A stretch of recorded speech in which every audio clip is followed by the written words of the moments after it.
Bienvenidos, comenzamos los especiales de ProNoticias y esta semana tema ineludible para el análisis, las últimas elecciones internas partidarias, elecciones a nivel nacional de todos los partidos políticos y vamos a estar escuchando el análisis de varios especialistas en este tema. Comenzamos. ¿Qué dejaron las elecciones internas de los partidos políticos? Ganadores y perdedores de una pulseada electoral que definió postulaciones para las próximas elecciones municipales de octubre. Con esto, ¿ya va tomando forma el mapa electoral para el 2023? En los especiales de Canal Pro, escucharemos a los analistas que nos darán su opinión sobre un proceso que este año se desarrolla en plena pandemia por coronavirus. Especiales de Pro Noticias. Comenzamos los especiales de ProNoticias conversando con el doctor en Ciencias Políticas, Marcelo Lacchi. Marcelo, ¿cómo está? Gracias por el tiempo para Canal Pro. Sí, buenos días a todos. Buenos días aquí a la audiencia.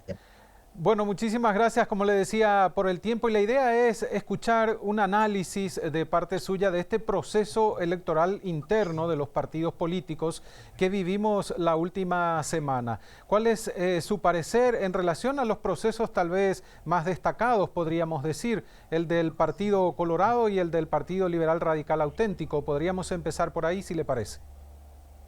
Sí, también porque los otros partidos no es que tuvieran una gran interna, generalmente son listas de consenso. Exacto. Y un formalismo su interna. De hecho, también la liberal ha sido muy formalismo, por ejemplo, en Asunción, que era lista unitaria, pero con el hecho que tenían las elecciones de los cargos partidarios, se ha vuelto interesante. Sí. Allí para mí hay un dato que para mí es el más interesante de todo y ya lo habías indicado antes, cuando en los meses anteriores a esta campaña electoral, que es la cuestión de la preferencia del voto al candidato, la lista desbloqueada, que pensé que iba a dar, tenía impacto y estoy convencido que efectivamente tuvo impacto. Algunos datos, por ejemplo, el hecho que haya un 15% de liberales que votaron blanco a la presidencia del partido y casi el 20% que votaba blanco a su consejo directivo, ¿cómo se llama? Su directorio. Sí. Es porque fueron electores que se fueron a votar por candidato a concejal e intendentes. Y no estaban interesados o no tenía nadie que le gustaba, tanto en el directorio como a nivel de presidente del partido. Y eso ya es un dato muy interesante, que demuestra que estas elecciones tienden, el hecho de votar a un candidato tiene a movilizar al electorado sobre el candidato, más.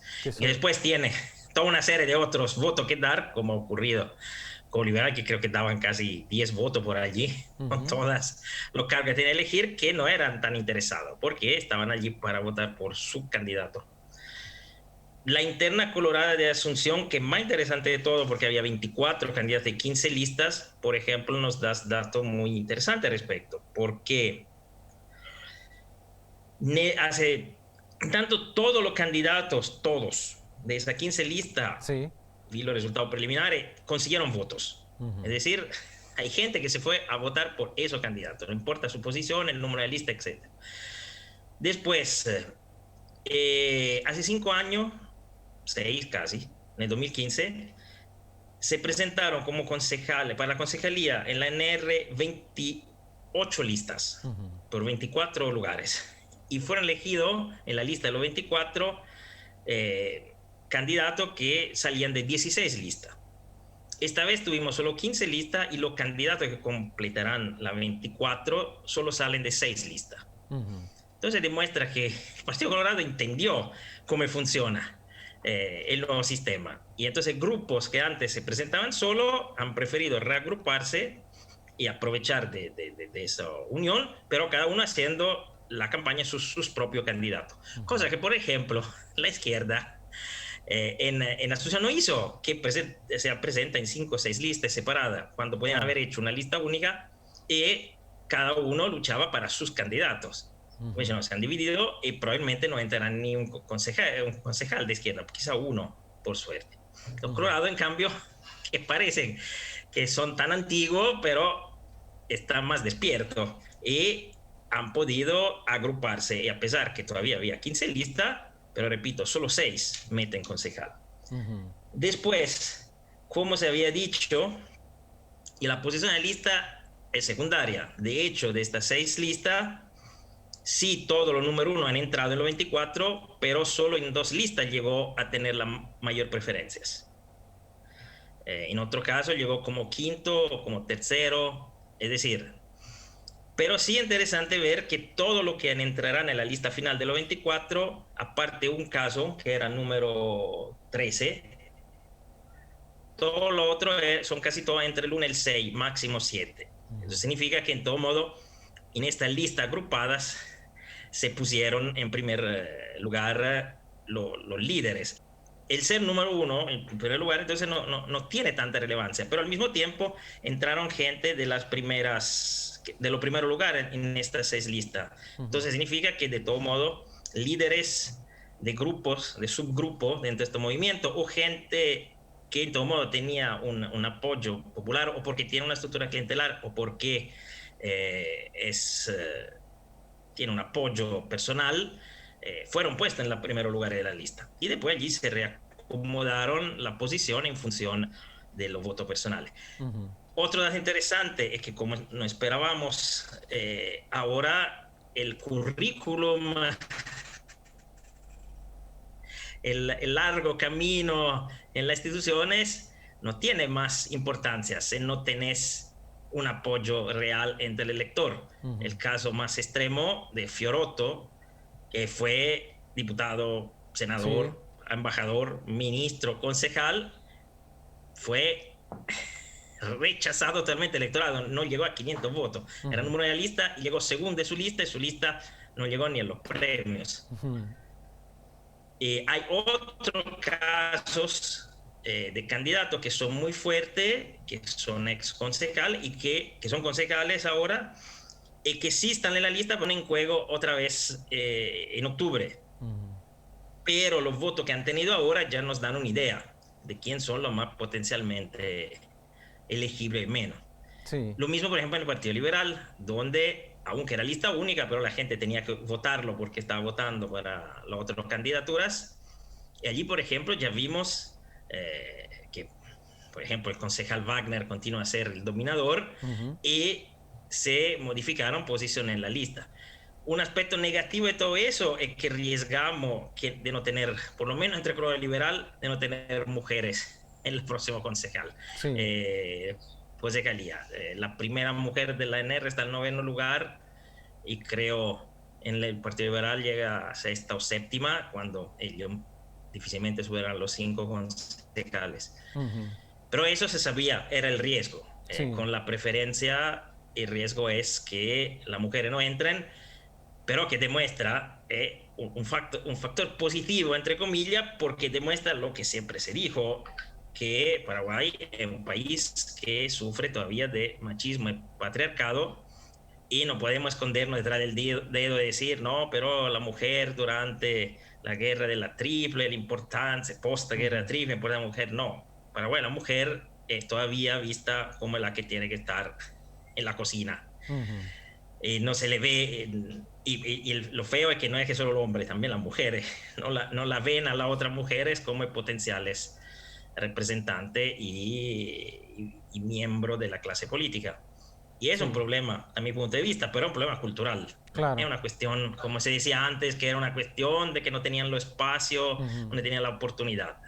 Es un problema cultural profundo que se tiene que resolver de forma cultural. Forma parte de otro tipo de proceso, Marcelo, ¿verdad? Claro, no es una cuestión electoral. Y la preferencia lo ha demostrado, porque con esa cuestión que tú eliges el candidato, podía ser toda mujer elegida. No había forma de impedir eso, pero como había en el caso de la lista bloqueada, pero el hecho no ocurre, demuestra que hay un problema más profundo, social, cultural, y que creo que se debería enfrentar, porque arriesgamos de tener en el próximo Parlamento monosexo. Sí. Se continuamos con ese sistema electoral. Exacto. Ahora, tomando en cuenta lo que ocurrió en el Partido Liberal, más allá de la mínima diferencia entre Buzarquis y Alegre, ¿se fortaleció Efraín Alegre en este proceso, Marcelo?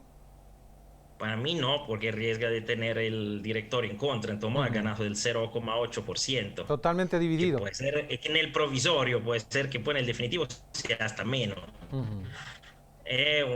Son números, claro, basta uno, en democracia que tenía un voto más y ganaste. Desde ese punto de vista no hay problema, que su cargo es sólido. No creo que la diferencia se pueda revertir con el conteo final. Pero dice que el control del partido no tiene y que el conflicto interno va a continuar cuando tiene una división de ese tipo, porque en todo modo pues son otros los espacios donde se definen los temas. Es decir, el presidente del partido tiene un poder, pero si el director está en minoría es un poder relativo. Así que si se esperaba que esta elección resolviera los problemas internos del Partido Liberal imponiendo una mayoría fuerte, y no van a resolver. Y se va a continuar con un conflicto interno bastante fuerte, que creo que también después de las elecciones de la presidencia del Senado parece que se está desarrollando también en la ANR nuevamente. Pero hay una práctica, tampoco es una cosa tan rara. No son un verdadero partido el Colorado Liberal, son comunidad afectiva, simbólica, donde la gente adhiere por el concepto, por una identidad social. Entonces es normal que adentro haya diferencia hasta ideológica muy profunda. Entonces pretender tener un partido Colorado, un partido liberal monolítico es muy difícil, a menos que nos surja, como ocurrió en el Partido Liberal en los primeros años del proceso democrático, un líder súper carismático como era Laino. Pero superado Laino, la diferencia se vieron, y el Partido Colorado ni eso. Ellos después del final de la dictadura nunca tuvieron un liderazgo absoluto, sino por momentos provisorios, por Nicanor lo fue por 2 o 3 años, Cartes dominó el partido también por 2 o 3 años, y después empiezan las divisiones y continúan, porque es normal además. Y en la misma línea, Marcelo, luego de estas elecciones internas, ¿qué pasa dentro de la ANR? Lo que se suma la semana última tiene que ver con la elección de la mesa directiva del Congreso. Sí, no, es por eso que se enfadaron los cartistas, pero igual no va a cambiar nada, porque si Cartes quería eliminar Abdo, tuvo el último año toda la posibilidad de la oportunidad para hacerlo. Si no lo hizo es porque no quiere. Entonces ahora pueden enfadarse, pueden dividirse, pero en realidad se queda la situación actual. Además, falta menos de 2 años a las elecciones. Cuando ahora estamos todos en las municipales, acabar las municipales, ya entramos en otros procesos, las vacaciones, ya entramos en el proceso de la interna de la presidencia, y así no hay forma de... todo se va a quedar como está, y Cartes puede más o menos enfadarse, pero en realidad al final ya iniciar la nueva campaña electoral. Claro que el cartismo quiere tomar el control del partido y lo más pronto posible, de la candidatura del partido. El partido ya lo controla a través de Aliana, y imponer su candidato, que no será Cartes, pero alguien cercano a él, que todavía no sabemos, y ganar la elección en la interna, y allí sí puede deshacerse de Abdo y de su gente. Claro. Entonces, ahora me parece que esa cuestión también porque se querían encontrar un acuerdo, se había encontrado, solo que el caso ¿cómo se llama?, de Salomón nace por la imposibilidad de encontrar una candidatura que se impusiera. Así que no es que lo de Marito le tiraron una cuchillada a la espalda al cartismo. Es un proceso normal que cuando no tenés nada seguro, no consigue construir nada, te va a lo seguro. Lo seguro era reconfirmar a Salomón, visto que no había ninguna mayoría para construir algo alternativo. Mirando el panorama que quedó después de estas internas y estos conflictos también dentro de estos partidos mayoritarios, ¿Qué se podría esperar para el 2023? ¿Continuidad del actual partido de gobierno o chance para la oposición, Marcelo? Mira, yo me reconfirmo y repito lo que estoy diciendo desde hace años, que es siempre el mismo concepto. Paraguay es un país políticamente, entre comillas, estable. Es decir, es difícil, si no imposible, que haya cambios profundos. Cambios electorales que hagan caer uno de los partidos tradicionales. Es decir, eso no significa que el Partido Colorado está destinado a ganar siempre, pero el Partido Colorado cada elección tiene ventaja, parte aventajado. Porque es un partido hegemónico, es un partido que es mayoritario en el país. Entonces parte con la ventaja. El Partido Liberal, como primera minoría, es destinado a perder siempre contra el Partido Colorado, a menos que no ocurran dos condiciones. Una, que amplíe la alianza con el cual se presenta, que puede ser, no he dicho que sea una alianza entre partidos, puede ser una alianza social, entre grupos sociales, pero ahora la forma más simple es la de partido, porque tenemos un arco político donde los partidos representan diferentes sectores.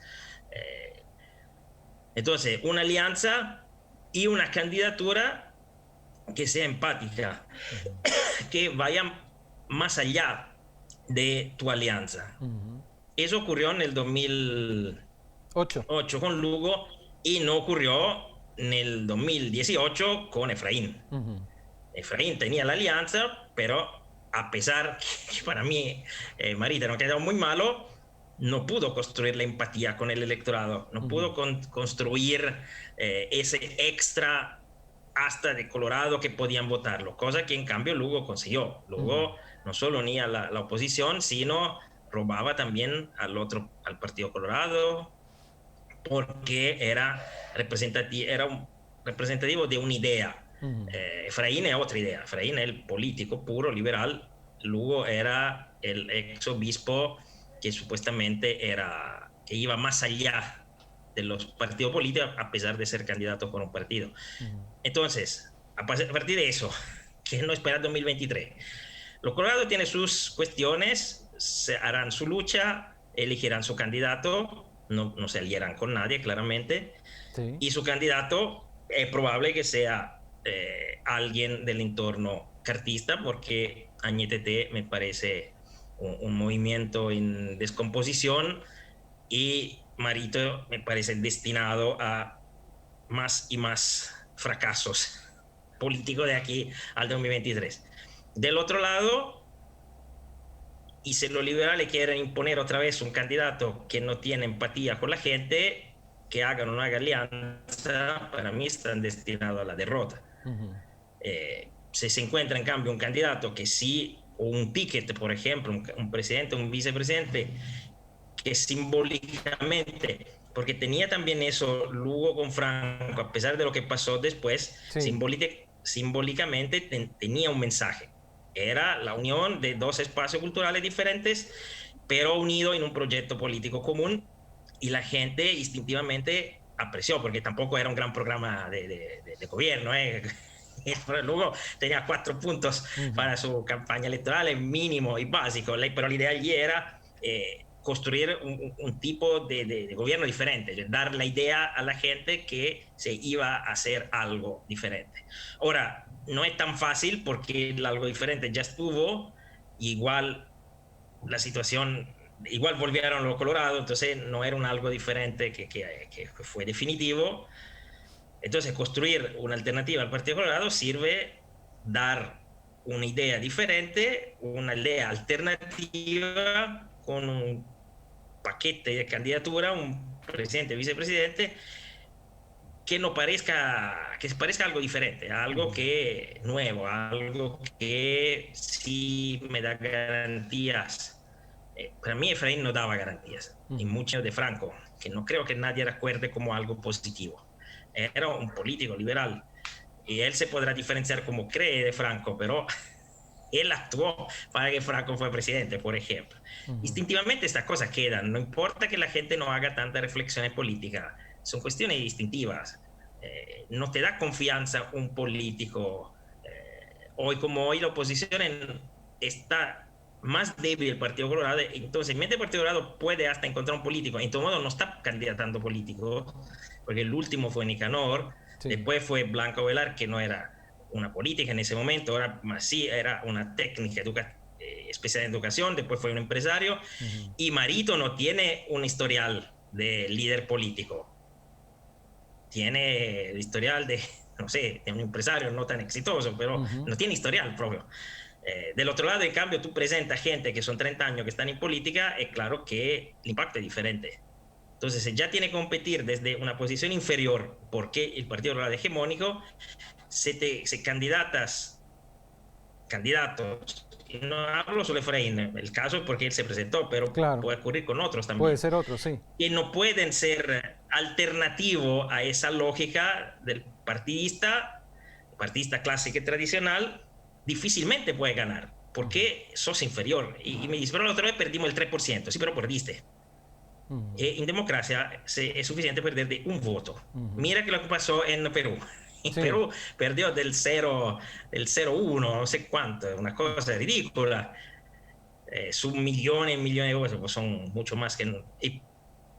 pero... Y ocurrió. Así funciona. Sí. Ahora se pueden quejar, decir hubo fraude, etcétera, pero al final será certificado que quien ganó. Entonces, quejarse, decir yo la otra vez perdí del 3%, intento de nuevo. Si perdiste. Se necesita algo diferente, porque por allí tu perfil puede ser toda la persona más buena, más honesta, más simpática del mundo, pero tu perfil no es suficiente. Marcelo, muchísimas gracias por el análisis. Ahí está el problema. Así mismo. Okay. Gracias Saludos, por el análisis y por el tiempo para Canal Pro. Hasta la próxima. Marcelo Lacchi con nosotros, doctor en Ciencias Políticas, brindándonos su análisis en relación al último proceso electoral de internas partidarias.